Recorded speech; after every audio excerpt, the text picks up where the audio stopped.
The song One Foot Forward and Two Steps Back sums up WWE perfectly after an initial ratings bounce with AJ Lee returning. Smackdown is back where it belongs. Welcome back, guys, to Fog Wrestling. Last week you had AJ Lee returning, you had John Cena, his final ever Smackdown, you had Brock Lesnar advertised, you had CM Punk and Seth Rollins advertised. They were trying to give you a big show. They were trying to make it feel special. And they got a little bit of a boost in the ratings. They got over 1.5 million. But 1 week later, can they keep that rating? Absolutely not. They lose over 250,000 in the viewership. And that means this week's SmackDown came in at 1.316 million viewers. And that's not Austin 316 levels of greatness. That is 316 utter shite. That's what that is. I mean, how can WWE allow this to happen? I mean, it's just over 1 million here. And this is one of the better ratings that SmackDown's actually got. If you look at the past few months, they've had ratings at 1.2. They had a 1.1 in there as well. I mean, this is a diabolical rating. I still can't understand how wrestling has been allowed to get this bad. Never under McMahon would SmackDown be sitting at just over 1 million. This is embarrassing. TNA used to whoop this. TNA used to get like double this, for fuck's sake. It's really bad. TNA Impact in its glory days was doing well over 1.3 million. So yeah, SmackDown is in trouble. WWE is in trouble, but you guys already know that. So Friday, September 12th, 2025, 8 o'clock to 10 p.m, SmackDown on the USA Network did a 1.316 million with a 0.37 in the 18 to 49 demographic. Now, SmackDown was number 2 for the night in the 18 to 49 across both cable and broadcast. The Colorado and versus Houston college game on football on ESPN was number 1 with a 0.60 in the 18 to 49 key demo. So, in viewership, in comparison to last week, this show is down it's down 17% from the 1.585 million. So that is over 250,000. And the key demo is down 27%. Last week was 0.51. This week 0.37. So down 17% in viewership and down 27% in the key demo. And that is, that's a pretty big loss. Say what you want, but it's not good to be losing 27% of your audience in the key demographic. I mean, that is over a quarter, and that's just not normal. You should be almost sustaining your core audience and whatnot. You shouldn't be losing from week to week that amount just because you didn't book a certain star, or you haven't advertised a promotion, or you haven't said that this is going to be John Cena's last final SmackDown. It's piss poor that the ratings can literally just drop because of a few missing people on the show. But yeah, if you look at it, there's been a couple of weeks there where they did under 1.2 million. And if you just look at, since the move to the USA Network, it really has been a disaster. But even the final show on Fox, that did under 1.8 million. And that was probably a sign of what was to come when SmackDown moved to the USA Network. But you can even see on Fox, I mean, the ratings were steadily declining. Now, people can say, well, that's because it's after Mania, which, I mean, I guess, the ratings do traditionally drop after Mania. And you can kind of see it here this year as well. After, like, April, the ratings kind of have went down. There's been the odd show that has spiked up and had a decent number. But, yeah, across the board, the ratings tend to drop after Mania, but still, these are embarrassing. These aren't good numbers, and I do believe that if wrestling and WWE keep going the way they're going, I think that we will see a rating under 1 mil. It's going to take time. I don't think it's going to happen this year. I mean, I could be wrong, but I don't think it will. However, well, I mean, I say that. I mean, I don't know. You get into the winter, and I'm not convinced. Maybe we'll see a lower number than what we've already had. I think they did like a 1.17. Could we see them drop under 1.1? Maybe. Can I see SmackDown at some stage, though, going under 1 million? I would say so. I just don't necessarily know if it's going to be in 2025. But the product's awful. and nobody cares. They can bring AJ Lee back and whatnot. They can promote an appearance from Brock Lesnar and John Cena, but at the end of the day, you can't do that every single week, and sooner or later, it's just not going to work. It's going to wear off, and you're going to be stuck with garbage numbers, which is what they currently have here. But, I mean, if we get into the clips then from this week's show, not many clips. I noticed that SmackDown, I think they had like one match that, or was that, I don't know, but was one of the matches not like 30 minutes? Is that why SmackDown didn't really last that long? Either way, they haven't really uploaded many clips at all.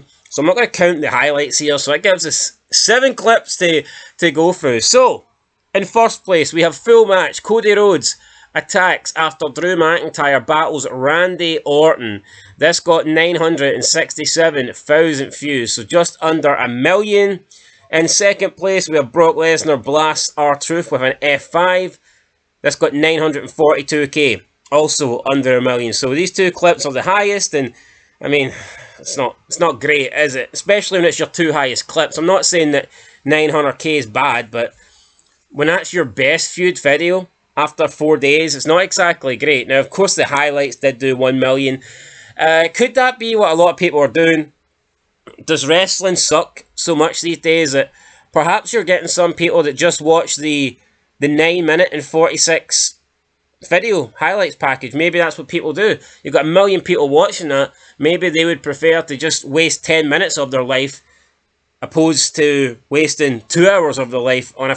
Plus, if you watch the highlights, you don't need to watch it on a Friday night. You can have a life. You can do something else, and then maybe, you know, on Saturday morning or Saturday afternoon, when you have a free 10 minutes, you can whip out your phone and you can check out the SmackDown highlights. Unfortunately, wrestling sucks so fucking much these days that that's probably the best way to watch it. Who can justify sitting in every Friday night in front of the TV watching this crap? Not many people. You need to be a sad loser to do that. You need to be like us. You need to be like, fuck wrestling. You got to be committed to the game if you want to be doing that shit. Right, let's move on then. So we've got the top 2 clips. In third place, we have Nia Jax destroys Tiffany Stratton and Jade Cargill. I mean, do we really need Nia Jax once again hovering around, sniffing around, just standing around the SmackDown Women's title? It's almost like she stands around the title as if she stands around the fucking fridge at home, you know, just standing there non-stop, 24/7. I must eat. It's like, what are we doing here? Nia Jax, how many times does she need to lose? How many opportunities? The division sucks, okay? And I'll tell you why it sucks. It's all the fault of these mid-card fucking belts. If they didn't have mid-card belts, the women that are competing for the US and Intercontinental titles, they could be in the main event scene. They could be competing for the world titles. But essentially and I said this would happen. I 100% called this. People said that having a set of mid-card titles for the women on both brands would give women more opportunities. I disagreed. I said all that's going to do is keep the women that are at the top of the SmackDown and Raw division. They're going to stay there, and then the mid-card women are never going to get the opportunity to get to the top of the card and to compete for the world titles, and that's what's happening. I mean, you look at Michin, Chelsea Green, Selena Vega, Julia. I'm not saying they're great, but you know, why can't we see one of them compete for the world title instead of Nia Jax and Jade Cargill? It's because they're stuck. It's almost like, nah, you're in your little level. You're this mid-card jobber, and that's all you're ever going to be. And maybe if one of them are lucky, in a couple of years, they can get pushed and they can get a shot at the female title. But for the most part, this isn't going to work like the Intercontinental title where it propelled men to the world title. This is just going to keep women in the mid-card. It's as simple as that. It's going to happen. I called it, and it is happening. You can see it. It's obvious to see. It's the same women on both Raw and SmackDown competing for the world titles respectively, while the mid-card women are just stuck in the mid-card competing in throwaway matches or competing for the US or Intercontinental belt, which none of them mean shit, and I don't care if Becky Lynch holds it and calls herself the greatest. They don't mean shit. So Yeah, right. Fourth place, we have Cody Rhodes returns to challenge Drew McIntyre at WrestlePalooza. 318k, not that impressive, not that good. I mean, this is Cody Rhodes, for God's sake, supposed to be the man. He's not. Right, John Cena's brutal history with Brock Lesnar, 303k in fifth place. That's actually not that bad, considering it's just like a highlights package recapping their history, and it's not actually something new that has just happened.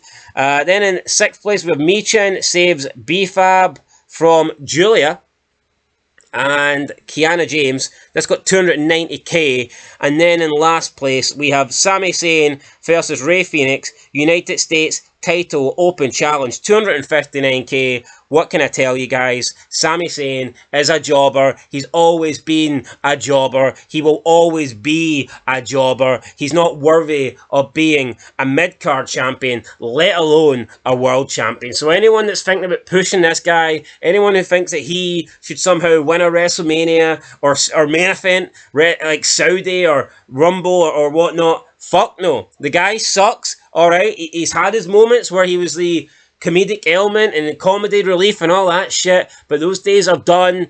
People maybe liked the Bloodline Sammy, people maybe liked the conspiracy theory Sammy. Nobody likes this I'm going to wrestle because I'm a better wrestler than you, free Palestine bullshit Sammy saying. Nobody cares about that version, and the proof are in the numbers. He fucking sucks. Anyway guys, that is it. Catch you in the next one. Fog Wrestling with the SmackDown ratings. Once again, they're going downtown, Red Arrow, and it's a familiar story. I'll catch you guys in the next one. Until then, peace.